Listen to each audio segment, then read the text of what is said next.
So ಈಗ ನನಗೆ ಈ ಒಂದು ಮೈಕ್ದು ಕೇಬಲ್ ಎಷ್ಟು ಬೇಕು ಅಂದರೆ ನನ್ನ ಒಂದು ಆ್ಯಕ್ಷನ್ ಕ್ಯಾಮ್ರಾಗೆ ಮೌಂಟ್ ಮಾಡಲಿಕ್ಕೆ ಎಷ್ಟು ಬೇಕು ಅನ್ನೋ ವಯರ್ನ ನಾನು ಒಂದು ಅಂದಾಜಿಗೆ ತೊಗೊಂಡಿದ್ದೀನಿ.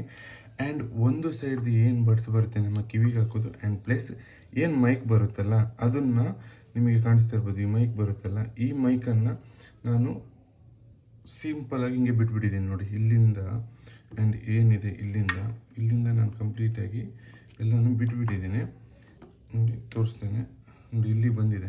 ಇಲ್ಲಿಂದ ಒಂದನ್ನು ಆಲ್ರೆಡಿ ನಾನು ಇಲ್ಲೇ ರೋಲ್ ಮಾಡಿಬಿಟ್ಟಿದ್ದೀನಿ ನೋಡಿ, ಈ ರೀತಿ ರೋಲ್ ಮಾಡಿಬಿಟ್ಟಿದ್ದೀನಿ. ಆ್ಯಂಡ್ ಒಂದು ವಯರನ್ನು ಬಿಟ್ಕೊಂಡಿದ್ದೀನಿ. ಆ್ಯಂಡ್ ಇದನ್ನು ಅಷ್ಟೇ ಎಷ್ಟುದ್ದ ವಯರ್ ಬೇಕು ನನಗೆ ಅಷ್ಟುದ್ದಕ್ಕೆ ನಾನು ಇದು ಮಾಡ್ಕೊಂಡಿದ್ದೀನಿ. ಆ್ಯಂಡ್ ಈ ಒಂದು ಏನಿದೆ ವೇಸ್ಟೇಜ್ ನನಗೆ ಇನ್ನೇನು ಬೇಡ. ಇದನ್ನು ನಾನು ಕಂಪ್ಲೀಟಾಗಿ ನೋಡಿ, ಇಲ್ಲಿದೆ ಇದರದ್ದು ಮೈಕು. ಆ್ಯಂಡ್ ಇದರದ್ದು ಮೈಕನ್ನು ಸಾಧ್ಯ ಆದರಷ್ಟೇ ಒಂದ್ಸಲ ನೋಡಿ ಈ ರೀತಿ ಆದಮೇಲೆ ನನ್ನ ಕೆಲಸ ಅರ್ಧ ಮುಗೀತು.